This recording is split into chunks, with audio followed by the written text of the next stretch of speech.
Good morning friends, welcome to agri coaching India.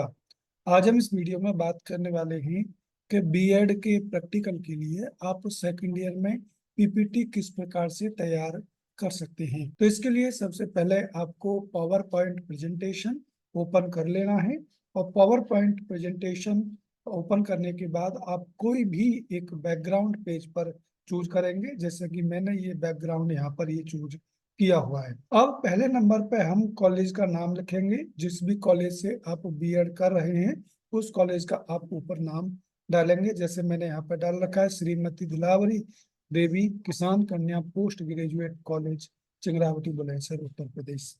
Second number पर आप जो session है आपका और जो बीएड का सेकंड ईयर है या फर्स्ट ईयर है तो वो डालेंगे और उसके बाद में आप अपना नाम डालेंगे। स्टूडेंट का नाम आएगा। इसके बाद में आप देखेंगे कि कैंडिडेट्स के फादर्स का नाम आएगा। जो भी फादर्स का नाम होगा आप यहाँ पर जो CCC में लिखा हुआ है यहाँ पर आप कैंडिडेट के फादर का नाम डाल देंगे। इसके बाद में जो भी आपकी कॉलेज की यूनिवर्सिटी है जिससे भी एफिलिएटेड है, जैसे कि ये degree college CCS university Meerut से एफिलिएटेड है तो उसका हमने लोगो लगा रखा है, उसका नाम यहाँ पर लिख रखा है CCS यूनिवर्सिटी मेरठ। अब हम जो पहला पेज बनाएंगे उसमें हम बताएंगे किस विषय की हम पीपीटी बना रहे हैं या किस विषय के लिए हम पढ़ाने जा रहे हैं।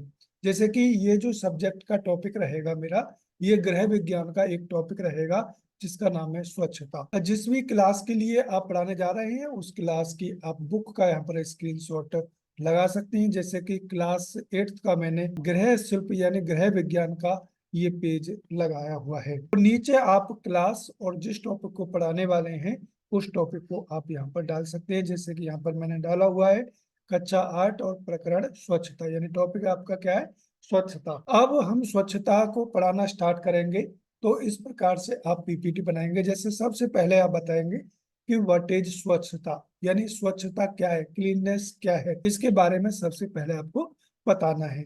जैसे कि यहाँ पर आपने एक स्वच्छता से जुड़ा हुआ कोई भी एक पिक्चर ले लिया और उसको आप बता रहे हैं कि स्वच्छता क्या है। इस प्रकार से और भी पिक्चर इसके साइड में यहाँ पर इस प्रकार से लगा सकते हैं स्वच्छता से रिलेटेड। अब जो दूसरी स्लाइड रहेगी उसमें आप बताएंगे कि स्वच्छता के प्रकार, स्वच्छता कितनी प्रकार की होती है।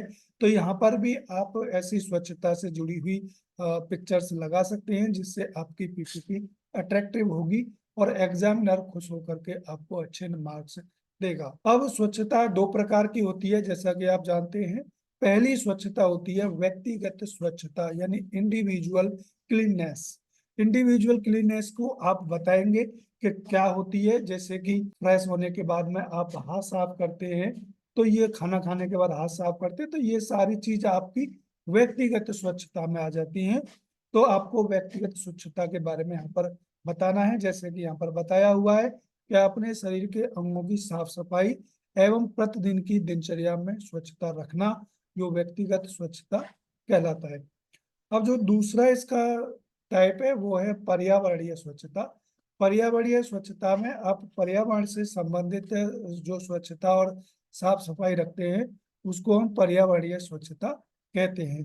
जैसे यहाँ पर ये पिक्चर दिखाया हुआ है पर्यावरणीय स्वच्छता से रिलेटेड। जैसे कि आप अपने स्कूल की या अपने आस पड़ोस की जगहों की यदि स्वच्छता आप रखते हैं, उसको गंदगी से मुक्त रखते हैं या फिर साफ सफाई अच्छे से रखते हैं तो उसको हम पर्यावरणीय स्वच्छता कहते हैं। जैसा कि मैंने पहले आपको बताया कि स्वच्छता दो प्रकार की होती है, पहली इंडिविजुअल क्लीननेस और दूसरी होती है इन्वायरमेंटल क्लीननेस यानी पर्यावरणीय स्वच्छता।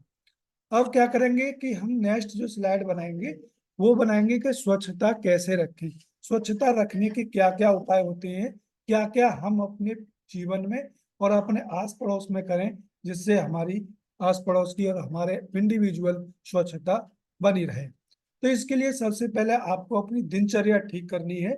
सुबह को ठीक से उठना है, उसके बाद में फ्रेश होना है, फ्रेश होने के बाद दातुन करना है, दातुन करने के बाद नहाना है और खाना खाने के बाद भी आपको हाथ धोने हैं और अपने कपड़े भी स्वच्छ और साफ रखने हैं। और फ्लैश जब जाते हैं आप तो पानी को जरूर चला दें ताकि स्वच्छता बनी रहे और गंदगी ना फैले।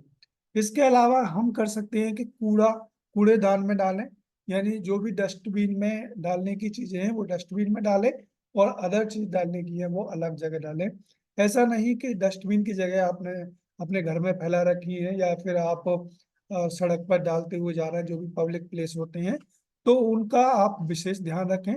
जो भी कूड़ा है उसको कूड़ेदान में ही डालें, कूड़ेदान का प्रयोग करें। नेक्स्ट जो आता है, प्लास्टिक प्रयोग ना करें।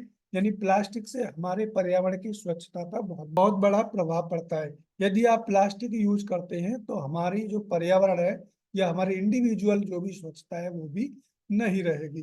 तो इसको मेंटेन करने के लिए आप प्लास्टिक का प्रयोग ना करें। इसके अलावा भी बहुत सारे उपाय हैं, उनको आप इस पीपीटी में दर्शा सकते हैं और एग्जामिनर के सामने बता सकते हैं। अब हम बात करते हैं स्वच्छता के लाभ क्या है। यदि आपने स्वच्छता रखी है, या तो व्यक्तिगत स्वच्छता हो या पर्यावरणीय स्वच्छता हो, तो उसके क्या क्या लाभ हो सकते हैं वो आपको इसमें बता रहे हैं। जैसे कि अच्छा स्वास्थ्य, यदि आपने स्वच्छता अपने पर्यावरण की और अपनी व्यक्तिगत स्वच्छता रखी है तो आपका अच्छा स्वास्थ्य रहेगा, आप स्वस्थ रहेंगे। दूसरा है कि आप बीमारियों पर रोक लगा सकते हैं स्वच्छता रखने के बाद। जो भी कीटाणु और वायरस, बैक्टीरिया, फंगस, एल्गी, ये जितने भी हानिकारक माइक्रो ऑर्गेनिज्म हैं, ये सभी हमारी गंदगी से फैलते हैं। यदि हम गंदगी को नहीं रखेंगे तो हम बीमारियों पर हद तक कंट्रोल पा सकते हैं और बीमारियों पर होने वाले खर्च को भी हम बचा सकते हैं। नेक्स्ट है कि समाज में अच्छा प्रभाव पड़ेगा। यदि आप स्वच्छता रखते हैं या अपने घर की या पब्लिक प्लेस की या व्यक्तिगत स्वच्छता रखते हैं तो आपका समाज में एक पॉजिटिव प्रभाव पड़ेगा। कई सारे लोग मैंने कहते हुए सुने हैं कि उस व्यक्ति के यहाँ जाना यार बहुत अच्छा, साफ सफाई रखता है, बहुत अच्छा लगता है उसके यहाँ पर जाना। लेकिन कुछ लोगों को ऐसे कहते हुए भी देखा है, अरे यार उसके यहाँ मत जाना, उसके यहाँ पर तो बहुत ज्यादा गंदगी रहती है। तो स्वच्छता से आपका जो समाज में प्रभाव है वो पॉजिटिव और नेगेटिव आपकी स्वच्छता के ऊपर डिपेंड करता है।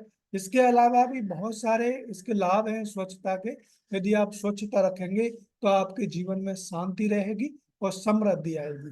तो स्वच्छता जरूर रखनी चाहिए। तो इस प्रकार से आप एग्जामिनर को स्वच्छता के लाभों के बारे में बता सकते हैं। और लास्ट में आपको एक थैंक यू की स्लाइड जरूर देनी है। तो इस प्रकार की आप थैंक यू की स्लाइड दे सकते हैं ताकि आपका इफेक्ट अच्छा रहे और आप एग्जामिनर को भी थैंक यू जरूर बोल करके आए, ताकि एग्जामिनर पे आपके प्रति जो पॉजिटिव प्रभाव है वो बना रहे।